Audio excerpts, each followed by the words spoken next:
Hey guys, magluto po tayo ng kinunot na manok. Yan po ang ating ingredients. Yan po yung manok na nilaga ko po, tsaka hinimay ko. Ito po yung malunggay. Lagyan po natin ng sili, luya, tsaka sibuyas, bawang. Tsaka ito pong kalamansi.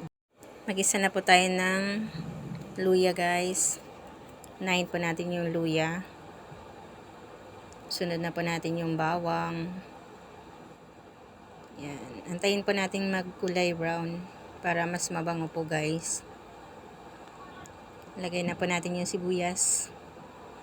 Yan po ang ating sibuyas para mabango. Lalagay ko na po yung manok guys. Hinimay na manok. Yan.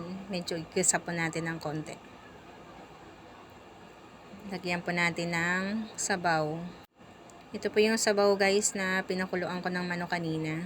Lagyan po natin ng konti.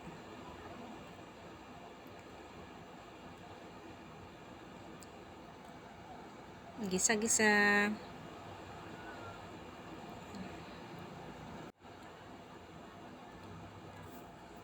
Lagyan po natin ng konting asin.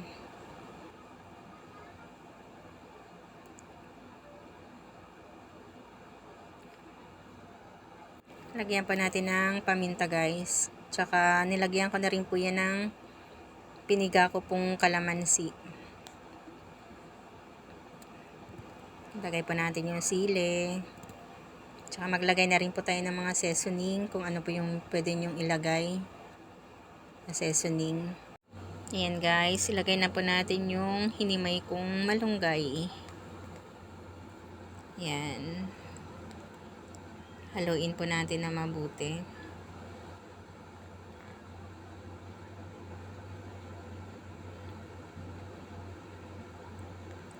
Ayan. Haluin na lang po natin na mabuti guys. Takpan po muna natin. Antayin natin mga 3 minuto para maluto.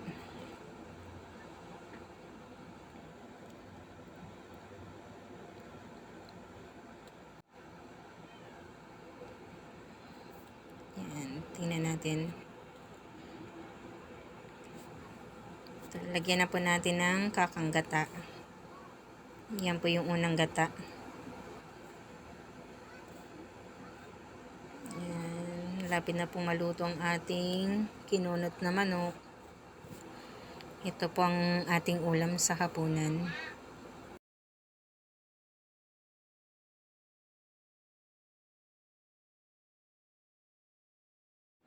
Ito na po guys yung niluto kong kinunot na manok. Yan. Yummy yummy po yan. Tara po, kain po tayo. Hapunan po tayo guys. Samahan niyo po akong kumain. Salamat po sa panonood. Thank you, thank you.